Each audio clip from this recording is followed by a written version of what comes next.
మందు దాగేటువంటి నా అన్నదమ్ములందరూ కూడా తలా ఒక కేసు వేయాలి జగన్మోహన్ రెడ్డి గారి మీద. పెద్ద మద్యం కుంభకోణం అన్నారు, దానికి 10 రెట్లు పెద్ద కుంభకోణం జగన్మోహన్ రెడ్డి ఆంధ్రప్రదేశ్లో చేశారు.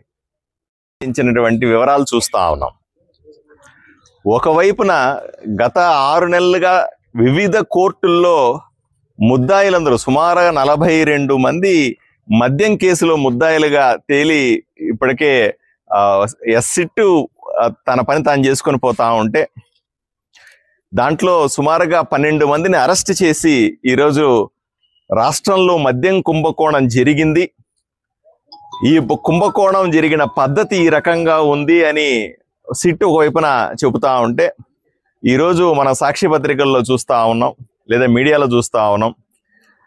జగన్మోహన్ రెడ్డి గారు వచ్చి ఇది రాజకీయ పరమైన కుట్ర, అసలు జరగనిది లేని దాన్ని తీసుకొని వచ్చి ఇప్పుడు కొత్తగా ఇది కేసులాగా మలిచే ప్రయత్నం చేస్తున్నారు, అబద్ధం చెప్తున్నారు అని చెప్తా ఉన్నాడు. ఇది చాలా దారుణం.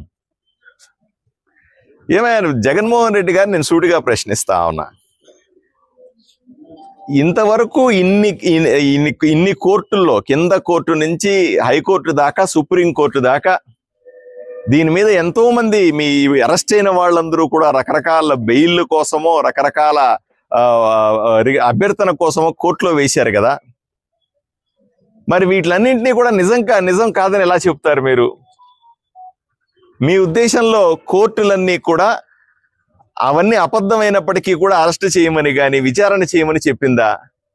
అన్ని కోర్టు కేసుల్లో కూడా స్పష్టంగా న్యాయమూర్తులందరూ చెప్తారు, దీంట్లో తప్పనిసరిగా విచారించదగ్గటువంటి అన్ని అంశాలు ఉన్నాయి, తప్పు జరిగినట్టుగా ప్రాథమిక సమాచారం ఉంది అని అందరిని అరెస్ట్ చేస్తూ ఉంటే, వాళ్ళ ఒకవైపు నుంచి మీరు అవన్నీ ఏమీ లేదు అని ప్రజల్ని మభ్యపెట్టే ప్రయత్నం ఎందుకు చేస్తున్నారు అని అడుగుతా ఉన్నాను. నేను ఆంధ్రప్రదేశ్లో ఉన్నటువంటి మందు తాగే అన్నదమ్ముల తరఫు నుంచి మాట్లాడుతా ఉన్నా, ఈరోజు వాళ్ళ కుటుంబాల వైపు నుంచి మాట్లాడుతా ఉన్నా. 2019 సంవత్సరం ముందు క్వార్టర్ బాటిల్ మందు ధర ఎంత? జగన్మోహన్ రెడ్డి గారు మీరు అధికారంలోకి వచ్చిన తర్వాత క్వార్టర్ బాటిల్ ధర ఎంత? ఎందుకు పెరిగిందో సమాధానం చెప్పాలి కదా. రెండవది, ఈ మొత్తం కుంభకోణంలో ప్రజల డబ్బుల్ని ఏ విధంగా దోచుకున్నామని ఎవరికి తెలియదు. మందు దాగేటువంటి ఎవరినైనా అడగండి చెబుతారు. 2 రాష్ట్రాల్లో కాదు, ఎక్కడైనా సరే. ఇప్పుడు ఢిల్లీలో జరిగినటువంటి కుంభకోణం పెద్ద మద్యం కుంభకోణం అన్నారు, దానికి 10 రెట్లు పెద్ద కుంభకోణం జగన్మోహన్ రెడ్డి ఆంధ్రప్రదేశ్లో చేశారు. ప్రజల ఆరోగ్యంతో ఆడుకున్నారు.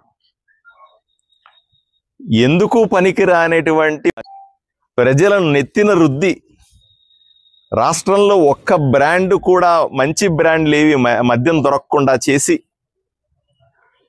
ప్రభుత్వ షాపుల్లో సుమారుగా 3000 మద్యం షాపుల్లో మద్యం తానే విక్రయించి, ఎవరన్నా ఫోన్ పేలు చేస్తామంటే, గూగుల్ పే చేస్తామంటే కూడా పట్టించుకోకుండా కేవలం డబ్బులు మాత్రమే తీసుకొని, ఆ డబ్బులు రకరకాలుగా చేతులు మారి చివరికి మాజీ ముఖ్యమంత్రి జగన్మోహన్ రెడ్డి గారి చేతికి ఎలా చేరిందో స్పష్టంగా కోర్టులు చూస్తా ఉన్నాయి, ప్రజలు చూస్తా ఉన్నారు, విచారణ జరుగుతున్న అంశాలని స్పష్టంగా గమనిస్తా ఉన్నాం.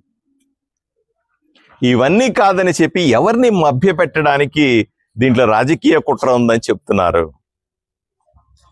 నేనంటాను, మందు దాగేటువంటి నా అన్నదమ్ములందరూ కూడా తలా ఒక కేసు వేయాలి జగన్మోహన్ రెడ్డి గారి మీద. ఎందుకంటే వాళ్ళ ఆరోగ్యంతో ఆడుకున్నాడు కదా. వాళ్ళ ఆరోగ్యం ఈరోజు సర్వనాశ. 5 సంవత్సరాల పాటు నాణ్యత ద్వారా వీళ్ళందరూ కూడా ఎంత ఆరోగ్యాన్ని పాడు చేసుకుని ఉంటారు. 5 సంవత్సరాల్లో ఒక్కొక్క రోజు మందు తాగే అన్నదమ్ములందరూ కూడా, వాళ్ళ కుటుంబాలంతా కూడా రోజుకొక బాటిల్ మీద 100 రూపాయలు అదనంగా ఖర్చు పెడితే 5 సంవత్సరాల్లో ఎంత డబ్బులు నష్టపోయి ఉంటారు. వీటికన్నింటికి ఎవరు సమాధానం చెప్పాలా? వీటన్నిటికీ జగన్మోహన్ రెడ్డి గారు సమాధానం చెప్పాలా?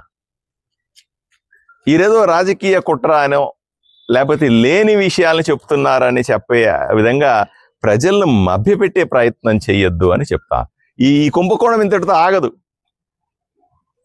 ఈ కుంభకోణం ఇంకా పెద్దదిగా కనిపిస్తోంది.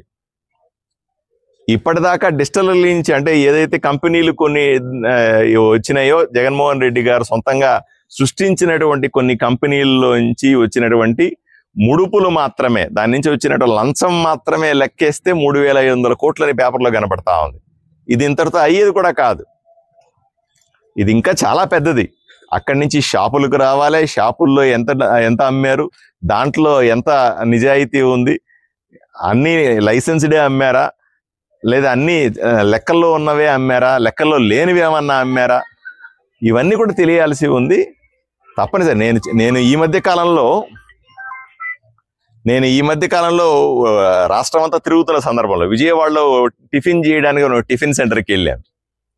ఓ 10 మంది అక్కడ ఉన్న వాళ్ళు నన్ను గుర్తుపట్టి నా చుట్టూ మోగి చెప్పారు, మా క్యాజువల్గా రాజకీయం గురించి మాట్లాడుతామంటే, సార్ ఇంకెంతకాలం భరిస్తామండి, కూటమి కార్యకర్తలు, కూటమికి సంబంధించినటువంటి పనిచేసిన వాళ్ళు, సామాన్య ప్రజలు ఎంతకాలం వేచి చూడాల్సి ఉంది? ఇంకా వైసీపీ వాళ్ళు చేసినటువంటి దుర్మార్గాలని ఇంకా మేము భరించాల్సిందేనా అని అడుగుతా ఉన్నారు. ఇది కూడా సరైంది కాదు. ప్రజలు మాకు ఓటేసి గెలిపించింది వైఎస్ఆర్సీపీకి సంబంధించినటువంటి దుర్మార్గులైనటువంటి ఎమ్మెల్యేలు, దుర్మార్గులైనటువంటి మంత్రులు, ముఖ్యమంత్రి గారు, అప్పటి ముఖ్యమంత్రి గారు, వీళ్ళందరూ చేసినటువంటి తప్పుడు పనులని ప్రజల ముందు ఎండగట్టి వాళ్లకు తగిన విధంగా శిక్ష పడేలాగా చేయడానికే మాకు ఓటేశారు. లేదా మాతో పనేముంది?